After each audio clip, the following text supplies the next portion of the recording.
लेकिन क्या शोहर औरत को हैज़ की हालत में नाव से लेकर घुटनों तक देख सकता है या नहीं?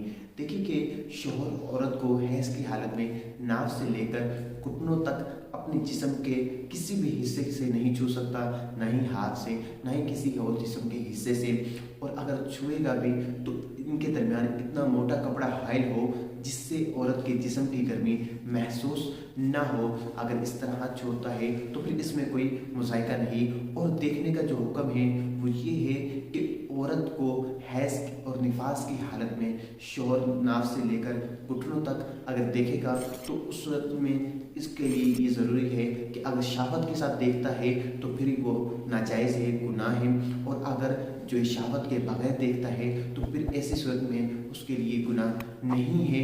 हाँ, अगर डॉक्टर से मशवरा करने के लिए उसकी जो है नाव से लेकर घुटने तक के हिस्से को देखता है कि डॉक्टर से इस बारे में, बीमारी के बारे में मशवरा करेगा, तो इसमें भी ये बात लाजमी है कि जो है शहावत के साथ उस वक्त भी ना देखे। अल्लाह ताला मुझे और आपको इल्म दीन हासिल करने की तौफीक नसीब फरमाए। आमीन बिजाह नबी आमीन।